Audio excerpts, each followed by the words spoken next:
안녕하세요. 설 명절을 잘 보내셨습니까? 제게 명절 인사를 건네오시는 소중한 분들이 있었는데, 저는 다음과 같이 새해 인사를 전했습니다. 지난 한 해도 정말 수고 많으셨습니다. 새해 하나님께서 당신을 통해 이루시려고 하시는 그 뜻이 이루어지길 바랍니다. 이런 인사를 건넨 것은 저의 믿음 때문이었습니다. 창세기 생각을 통해서 깨닫게 된 것이 바로 한 인간의 인생은 하나님의 뜻 안에 있다는 점입니다.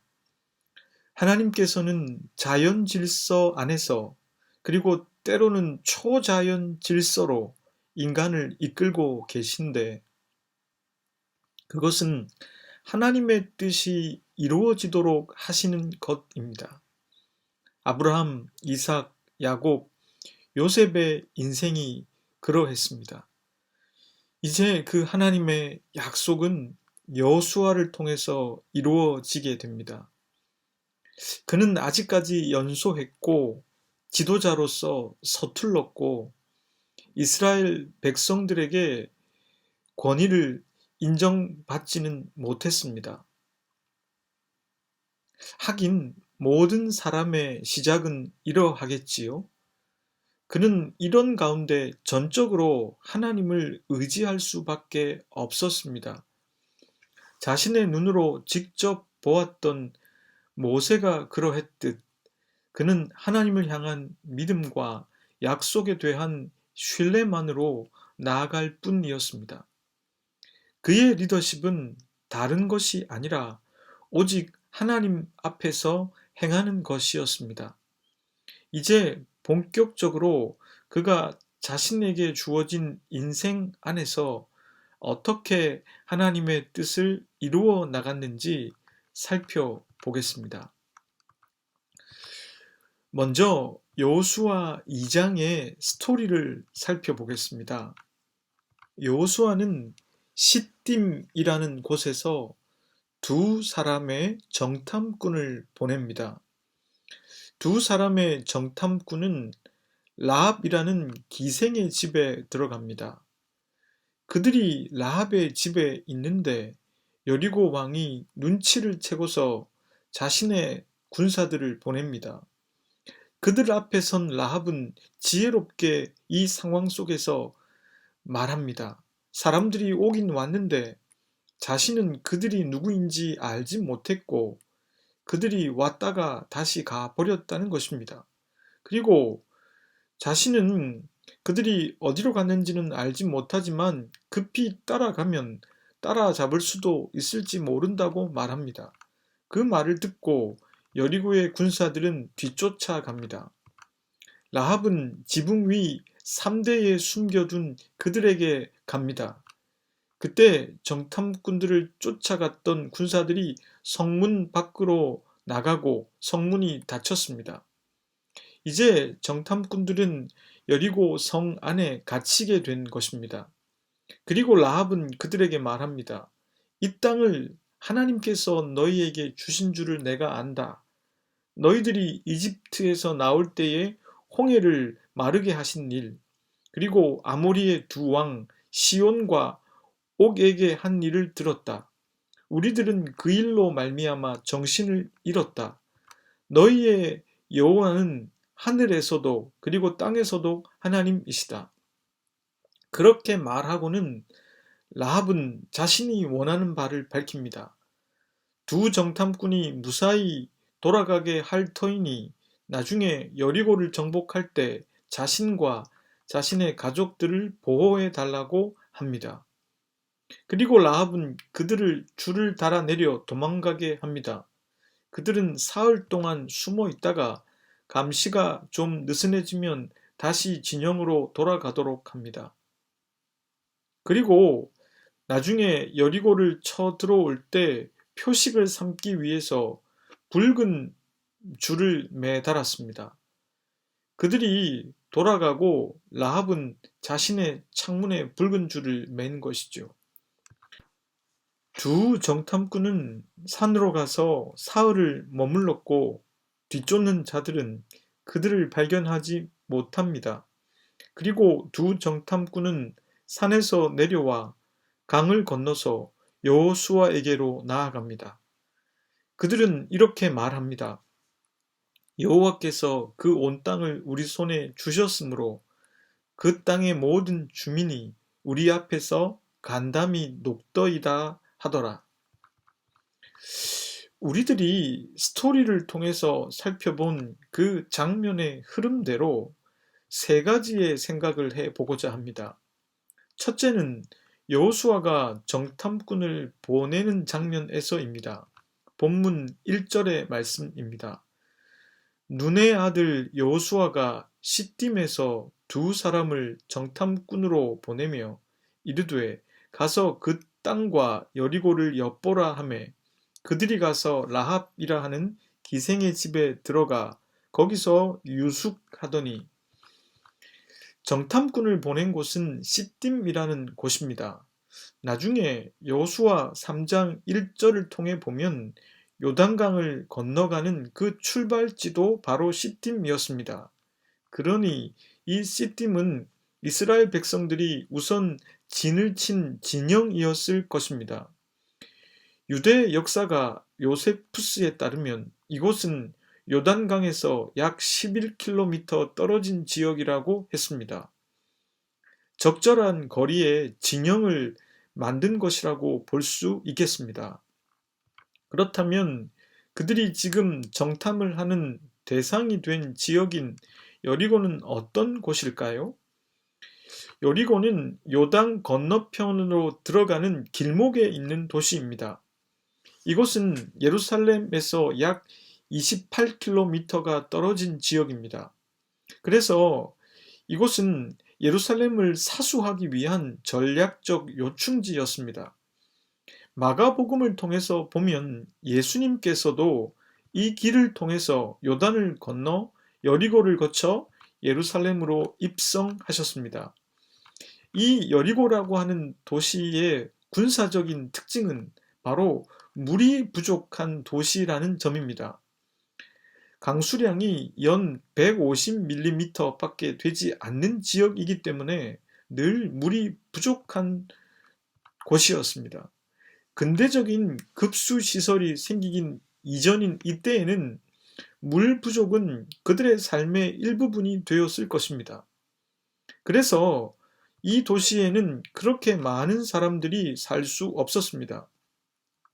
그렇다면 왜 두 정탐꾼은 기생의 집에 들어갔을까요? 이것은 본문이 주는 단서를 통해서 생각해 보면 라합이 있는 기생의 집은 숙박시설을 겸하고 있었습니다. 그리고 이 라합의 집은 성벽 위에 지어져 있었기에 성으로 들어오는 사람이라면 어렵지 않게 찾을 수 있는 곳이었습니다. 그렇다면 정탐꾼 입장에서는 그들이 이곳에 들어간다고 해도 전혀 의심을 받지 않을 수가 있습니다. 기생의 집은 낯선 자들도 흔히 드나든 곳이기 때문입니다. 그래서 그들은 그곳으로 갔을 것입니다. 그리고 여리고의 왕이 보낸 군사들도 이곳에 찾아왔던 것도 같은 이유일 것입니다. 누구라도 여리고에 들어오면 머물 만한 곳이 이곳이기 때문이라는 것이죠. 다음으로 정탐꾼에 대해서도 생각을 해보아야 합니다. 고대 사회의 전쟁에서 정탐꾼은 적군의 동정과 규모, 지형, 적군의 사기에 대한 정보를 수집할 목적으로 보냈을 것입니다. 현대와 같은 과학적인 첩보 작전이 없었던 그때에는 두 발과 두 눈으로 직접 탐지를 해야 했었습니다. 아마도 그들은 이곳의 지형과 또 급수에 대한 관심을 갖고 있었을 가능성이 높습니다. 만약에 물의 공급을 아예 차단시켜 버리거나 물을 오염시켜 버리면 성 밖에서 그들을 포위하는 고립작전이 유효할 것이기 때문입니다. 그리고 이스라엘의 정탐꾼들은 무엇보다 여리고라고 하는 도시의 사람들이 어떤 민심을 갖고 있는지 궁금했을 것입니다. 실제로 두 정탐꾼은 다른 데를 탐지했다는 기록은 없고 다만 라합이 해준 말만 듣고 그대로 여호수아에게 전했습니다. 이것을 통해서 보건대 이스라엘 군대와 여호수아는 하나님께서 약속해 주신 것이 과연 어떻게 이루어질 수 있는지 그것을 살펴보고 싶었는지 모르겠습니다. 그들의 배후에 하나님이 계시다고 하지만 그들은 연약한 인간이기 때문에 100% 단언할 수 있는 일은 없었을 것입니다. 그래서 그들은 정탐이 필요로 했을 것입니다. 제가 아는 한 목사님은 장례 예배를 드리는 날 새벽부터 시신을 마지막으로 안치하는 안장 예배가 있을 때까지는 아무것도 드시지 않는 분이 있었습니다. 보통 발인을 하는 날은 오전 6시 정도에 교회에서 출발을 합니다. 그리고 발인 예배부터 하관 예배까지 하고 나면 오후 2시가 되어야 끝이 납니다. 장지가 먼 곳에 위치한 경우가 허다했기 때문에 그보다 더 늦은 시간에 끝나는 것도 다반사였습니다. 유가족 분들은 함께 가는 장례 버스 안에서 목사님께 갓 한 떡을 주셨지만 그분은 감사하다고 인사만 드린 뒤에 드시질 않았습니다. 제가 전도사 시절에 그분께 여쭈었더니 이렇게 말씀하셨습니다. 이걸 먹고 만에 하나 체학이라도 하면 누군가의 장례식에 덕이 되지 않을 것 같아서 그런다라고 하셨습니다. 저는 그분의 말씀을 들으면서 그분이 인간의 연약함을 잘 알고 계신 분이라는 생각이 들었습니다. 목사로서 가장 숭고한 장례 진대를 하고 있지만 자신은 연약한 인간이기 때문에 떡을 먹고 체할 수도 있다는 점을 인식하고 있다는 것입니다. 저는 어찌 그런 목사님께 하나님께서 은혜를 베풀지 않으실 수가 있을까라는 생각이 들었었습니다. 후배 목사로서 좋은 정면 교사로 남아있는 장면입니다. 둘째 생각은 라합의 집에서 일어났던 일들에 관해서입니다. 우선 본문 2절에서 3절까지의 말씀입니다. 어떤 사람이 여리고 왕에게 말하여 이르되 보소서 이 밤에 이스라엘 자손 중에 몇 사람이 이 땅을 정탐하러 이리로 들어왔나이다. 여리고 왕이 라합에게 사람을 보내어 이르되 네게로 와서 네 집에 들어간 그 사람들을 끌어내라. 그들은 이 온 땅을 정탐하러 왔느니라. 우리는 이 본문을 이해하기 위해서 당시 가나안이 단일화된 국가 체계를 갖고 있었던 것이 아니라 각 도시별로 작은 국가를 이루고 있었음을 알아야 합니다. 그랬기에 여리고라는 작은 도시도 도시 국가로서 나름의 왕과 백성, 주권, 영토를 갖고 있었습니다. 그리고 그들의 나라를 지키기 위해서 군대를 갖고 있었습니다. 그런 여리고 왕의 입장에서 보자면 이스라엘 군대가 자신들의 나라를 상대로 정복 전쟁을 시작한다는 것은 대비를 하지 않을 수 없는 문제였을 것입니다. 그것을 이해하고 나면 우리들은 라합의 선택에 대해서 더욱 의문을 제기하게 됩니다. 여리고는 물의 공급이 원활하지 않는 도시이고 땅이 그리 큰 곳이 아니기 때문에 많은 인구가 살 수 없는 작은 도시 국가였습니다. 그렇다고는 해도 한 나라로서의 나름의 주권을 갖고 있었습니다. 그런데 라합은 왜 자신의 조국이 아직 패배하지 않았음에도 이스라엘의 두 정탐꾼을 숨겨주고 선대하고 있는 것일까요? 우선 라합이 얼마나 지혜로운 여인인지 우리들은 본문을 통해서 확인할 수가 있습니다. 본문 4절과 5절의 말씀입니다. 그 여인이 두 사람을 이미 숨긴지라 이르되 과연 그 사람들이 내게로 왔었으나 그들이 어디에서 왔는지 나는 알지 못하였고 그 사람들이 어두워 성문을 닫을 때쯤 되어 나갔으니 어디로 갔는지 내가 알지 못하나 급히 따라가라. 그리하면 그들을 따라잡으리라 하였으나 여리고 왕의 명령을 받은 사람들이 와서 라합에게 집에 들어온 자들을 끌어내라고 하면서 그들은 정탐꾼이라고 말하자 라합이 한 답변의 내용입니다. 이 내용을 통해서 우리들은 라합의 입장에서 보면 그들이 누구인지 알 수 없었다는 점을 확인할 수 있습니다. 정탐꾼은 최대한 자신들의 신분을 노출하지 않을 복장을 했을 것입니다. 아마 상인으로 변장했을 가능성이 높습니다. 그랬기에 라합은 그들의 정체를 몰랐을 것입니다. 이 점을 이용해서 라합은 지혜로운 답을 합니다. 정리를 해보면 자신은 그들이 누구인지 몰랐고 그들이 오긴 왔었으나 성문이 닫히기 전에 갔다. 그리고 나는 그들이 어디로 갔는지 모른다. 간지 얼마 되지 않았으니 급히 쫓아가면 그들을 따라잡을 수 있을 것이다.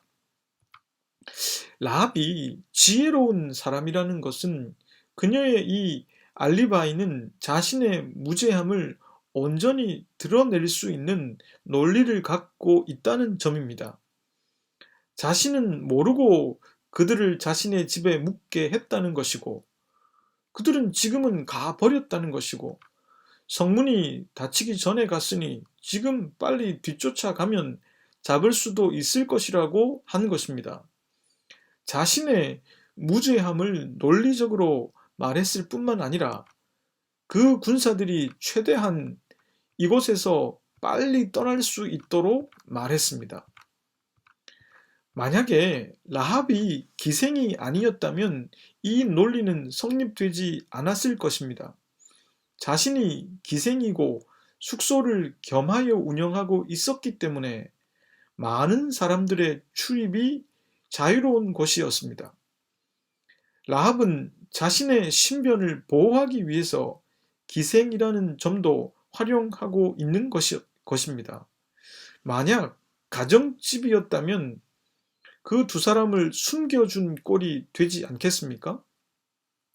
그래도 라합을 기생이라고 표현하는 것이 영 마음에 들지 않았는지 유대의 역사가 요세푸스는 그의 저서 유대 고대사라는 책에서 라합을 주모라고 적고 있습니다. 또한 중세의 주석가 라쉬라는 사람은 라합을 잡파상이라 했습니다. 그런데 성경은 기생이란 말을 꺼리낌 없이 사용하고 있습니다. 아마도 라합은 평범한 창기로서 가족의 빚을 갚기 위해서 억지로 그 일을 할 수밖에 없었을 가능성이 높습니다. 당시 사회에서 여성에게 주어지는 생계 수단이 그렇게 많지 않아서 창기가 되는 것을 선택할 수밖에 없었을 것입니다. 그리고 여리고의 왕의 군사들은 성문이 닫히기 전에 성문을 통해서 성 밖으로 나갔습니다. 그리고 성문은 닫혀버렸습니다. 이제 두 정탐꾼은 꼼짝없이 성문 안에 갇힌 신세가 되고 말았습니다. 라합이 마음을 바꾼다면 당장이라도 여리고 군대에 잡히게 될 것입니다. 허나 라합은 여리고 왕의 군사들 앞에서 두 정탐꾼을 보호해 준 태도를 계속 유지합니다. 그는 두 사람이 있는 지붕으로 갔고 그곳에 3대 뒤에 숨어 있는 그들에게 갑니다. 3대는 아마천을 만들기 위해서 사용된 식물을 뜻합니다. 이들은 3대 뒤에 숨어 있었다고 되어 있는데 당시에 이 아마천을 만들기 위해서는 식물을 몇 번 물에 담궈 옥상에서 말려야 했는데 그때는 쾌쾌한 냄새가 났다고 합니다. 두 정탐꾼은 쾌쾌한 냄새가 나는 그 3대 뒤에 숨어 있었던 것입니다.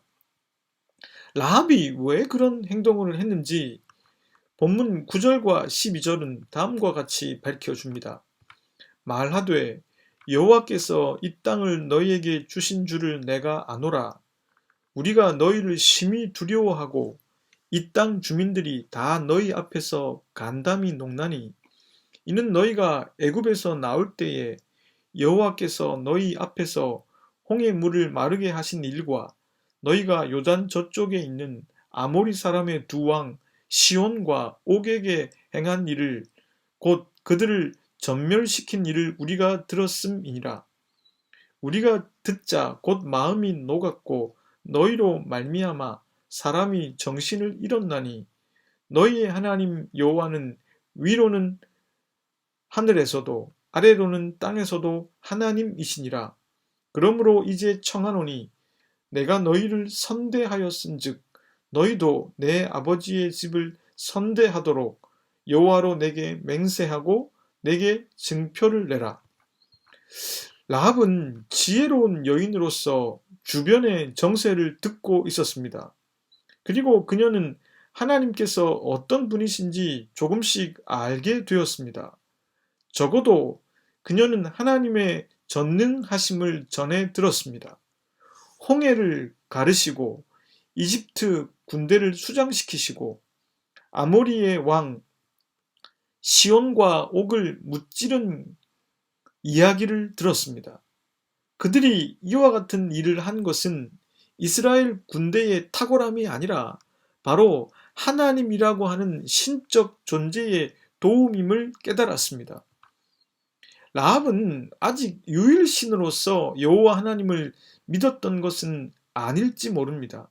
그러나 그녀가 믿고 있는 것은 자연 질서를 통해 일하시는 하나님, 또한 그분의 힘이 때로는 그 자연 질서를 넘어서서 초월로 이끄시는 그 하나님의 힘을 믿은 것입니다. 그녀가 한 표현 중에서 여호와는 위로 하늘에서도 아래로 땅에서도 하나님이시라 했는데 이것은 나중에 솔로몬이 쓴 표현이기도 합니다. 고대 근동 지방의 종교관에서 볼 때 이 표현은 하나님을 우주적인 신적 존재로 보는 것이며 이스라엘 군대의 강력한 신으로 인정하는 것입니다. 당시 가나안인들 중에서는 하나님을 바다와 질병, 동물뿐 아니라 날씨까지도 통제할 수 있는 존재로 인식했던 사람들이 있었던 것으로 보여집니다. 라합도 그 가운데 한 명이었습니다. 그래서 그들은 그 하나님을 두려워했습니다. 라합이 보여준 믿음은 하나님에 대해서 인간이 인식해가는 첫 입문 단계라고 말할 수 있을 것입니다. 하나님의 전능하심, 그분의 우주적인 통치권 앞에 먼저 서 보는 것입니다. 많은 이스라엘 백성들이 출애굽의 여정을 떠날 수 있었던 것도 바로 이와 같은 믿음이 있었기 때문일 것입니다. 홍해를 가르고 10가지 재앙을 일으키는 이스라엘 하나님을 목도했기 때문에 혹은 그 이야기를 직접 전해 들었기 때문일 것입니다. 라합은 그렇게 하나님을 두려워했기 때문에 하나님 편에 서서 자신과 가족들의 목숨을 보전하고자 했습니다. 여기서 중요한 구절은 12절인데요. 다시 12절 말씀을 읽어보겠습니다. 그러므로 이제 청하노니 내가 너희를 선대하였은즉 너희도 내 아버지의 집을 선대하도록 여호와로 내게 맹세하고 내게 증표를 내라. 여기서 선대하다로 번역된 히브리어 단어가 바로 헤세드입니다. 흔히 이 단어를 자비로 옮기곤 하는데 본래 이 단어의 뜻은 계약 관계에서의 신실함을 뜻합니다. 이것은 하나님께서 이스라엘 백성들과 맺으신 그 언약에 대해서 신실함을 의미합니다. 여호수아의 저자가 이 단어를 선택하고 사용한 까닭은 하나님과 이스라엘 백성들 사이에 맺은 언약을 신실하게 지키는 그 성실함을 믿기에 라합이 두 정탐꾼을 선대했으니 이제 너희들이 나와 나의 가족들에게도 계약을 맺어 성실하게 이행해 달라는 뜻입니다. 이스라엘 백성들을 성실하게 이끌어 오신 그 하나님의 헤세드 안에 자신들도 포함되고 싶다는 의미입니다. 라합은 우선 하나님에 대한 믿음을 밝혔고 자신과 자신의 가족들의 안전을 부탁했습니다. 그녀는 이스라엘 백성과 맺으신 약속의 헤세드로 응답하시는 그 하나님의 약속에 자신도 참여하게 되기를 바라고 있습니다. 그런 그녀이기에 믿음장으로 알려진 히브리서 11장에서 라합에 대해서 다음과 같이 적습니다. 히브리서 11장 31절입니다. 믿음으로 기생 라합은 정탐꾼을 평안히 영접하였으므로 순종하지 아니한 자와 함께 멸망하지 아니하였도다. 라합은 분별력이 있는 여인이었습니다. 그는 이스라엘의 하나님을 우주의 주권자로서 온 땅을 통치하시는 분으로 인정했습니다. 그녀가 살아가는 도시 국가의 왕과 대다수 사람들과는 다르게 이스라엘 하나님의 권능에 굴복했습니다. 그랬기에 그는 멸망을 피할 수 있었습니다. 우리가 하나님을 알고 있다면, 그분의 약속을 믿고 있다면, 그분의 헤세드를 경험했다면 우리들을 통해서 누군가가 하나님이 어떤 분인지 알게 됩니다. 저희 교회에 있는 한 중학생이 자신의 부모님께 이렇게 말했다 합니다. 우리 교회 어른들은 다 너무 좋은 분들인 것 같아. 저는 이 말을 들으면서 이와 같은 일을 통해서 하나님을 향한 믿음이 전해진다는 생각이 들었습니다. 우리가 하나님을 믿고 살아가는 그 삶의 여정은 누군가에게는 하나님을 알게 되는 길이 됩니다.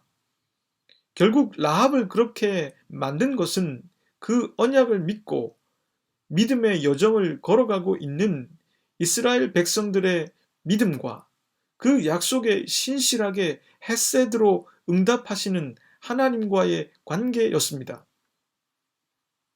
이 말씀을 듣고 계신 여러분들이 하나님과 맺고 계신 관계는 또 한 명의 라합이 나오게 하는 계기가 될 수 있다는 것입니다. 셋째 생각은 정탐꾼이 다시 여호수아를 만나 보고하는 내용을 통해서입니다. 본문 24절입니다. 또 여호수아에게 이르되 진실로 여호와께서 그 땅을 우리 손에 주셨으므로 그 땅의 모든 주민이 우리 앞에서 간담이 녹더이다 하더라. 정탐꾼이 이렇게 말할 수 있었던 것은 전적으로 라합 때문이었습니다. 그런데 이 정탐꾼은 그것을 가능하게 하신 분이 바로 여호와 하나님이심을 밝히고 있습니다. 라합으로 말미암아 두 사람의 정탐꾼이 그리고 여호수아가 그리고 이스라엘 백성들이 더욱 하나님을 믿게 된 것입니다. 연약한 우리가 어떻게 하나님을 향한 믿음을 계속 가져갈 수 있을까요? 그것은 라합과 같은 사람들을 만날 때입니다. 부족하고 연약한 나의 삶인데 나를 통해서 하나님께서 일하시고 계심을 경험했다고 하는 사람들을 통해서입니다. 그를 통해서 우리들은 하나님의 살아계심을 믿게 됩니다. 내 연약한 믿음이 쓰임을 받을 때 우리는 더욱 하나님을 신뢰하게 됩니다. 부족하지만 우리가 하나님을 믿으며 살아가는 삶은 결국 누군가에게 길이 되어 줍니다. 그리고 누군가가 하나님을 알게 되었다는 사실 앞에서 우리들은 하나님께서 내 삶을 통해 당신의 뜻을 이루어 나가신다는 것을 알게 됩니다. 여호수아 2장을 다 살펴보면 정탐꾼들은 그 땅을 엿보지 않았습니다. 그리고 여리고성을 고립시키기 위해서 물의 공급원을 차단하거나 오염시키기 위한 탐지를 했다는 기록도 없습니다. 그들은 단지 라합을 만났고 라합이 말한 것을 전했을 뿐입니다. 굳이 정탐의 목적을 찾자면 하나님과 이스라엘 군대를 향한 여리고 사람들의 민심을 파악하는 정도였다고 말할 수 있을 것입니다. 허나 민심을 파악하려 했다면 좀 더 많은 표본이 필요할 텐데 라합 한 명이라는 사실이 의아해집니다. 왜 그랬을까요? 여호수아 1장 2절과 3절의 말씀입니다. 내 종 모세가 죽었으니 이제 너는 이 모든 백성과 더불어 일어나 이 요단을 건너 내가 그들 곧 이스라엘 자손에게 주는 그 땅으로 가라. 내가 모세에게 말한 바와 같이 너희 발바닥으로 밟는 곳은 모두 내가 너희에게 주었노니. 여호수아와 이스라엘 군대는 하나님께서 이미 그 땅을 주셨다는 것을 알고 있었습니다. 그들이 정탐을 통해서 재차 확인한 것은 그 약속이 신실하게 헤세드의 은총으로 이행되고 있다는 것이었습니다. 그랬기에 정탐꾼들도 라합의 그 말을 통해서 하나님께서 이 땅을 주셨다고 말할 수 있었던 것입니다. 정탐의 목적은 여리고의 지형, 군사의 규모, 사기 등을 파악하기 위함이 아니었음을 알 수 있습니다. 이 정탐의 목적은 하나님께서 과연 이 여리고를 주시겠는가 하는 확인이 필요했던 것입니다. 연약한 인간이기 때문에 그것을 확인하고 싶어 했던 것입니다. 결국 그들은 이 과정을 통해서 배후에 계신 하나님을 더욱 믿게 되었습니다. 이스라엘 백성들이 요단을 건너 여리고성을 정복해 들어갈 수 있었던 이유는 여리고성이 생각보다 요새가 아니었기 때문이거나 여리고 군대의 사기가 이미 꺾였거나 여리고 군사의 숫자가 적었기 때문이 아니었습니다. 이스라엘 백성들이 온전히 하나님의 말씀과 그분의 약속을 신뢰했기 때문이었습니다. 이 정탐에서 얻은 것이 있다면 그것은 바로 하나님에 대한 믿음이 더해졌다는 것입니다. 우리에게 삶이 주어진 까닭도 저는 이와 같다고 생각합니다. 하나님을 믿어야만 지혜가 있어서 올바르게 살아갈 수 있기에 우리들이 하나님을 믿을 수 있는 기회들을 마련해 주신 것이 바로 우리들의 하루하루라는 것입니다. 부디 저와 여러분들이 그 기회를 놓치지 않기를 바랍니다. 내게 주어진 삶이라고 하는 선물 속에서 주신 그 기회를 잘 건져 올릴 수 있기를 바랍니다. 함께 기도하겠습니다. 하나님, 여호수아의 말씀을 통해서 당신께서 저희들에게 주시려고 하는 메시지가 잘 전해질 수 있기를 바랍니다. 듣는 분들은 전하는 저를 위해 기도하게 해 주시고 저는 하나님께 배울 수 있도록 열심히 기도하고 연구하게 해 주십시오. 오늘 말씀을 통해서 정탐꾼들이 얻어간 것은 결국 하나님을 향한 더 깊어지는 믿음이라는 사실을 깨달았습니다. 그리고 그것이 기초가 되어 여리고성을 무너뜨릴 수 있었다는 것도 생각해 봅니다.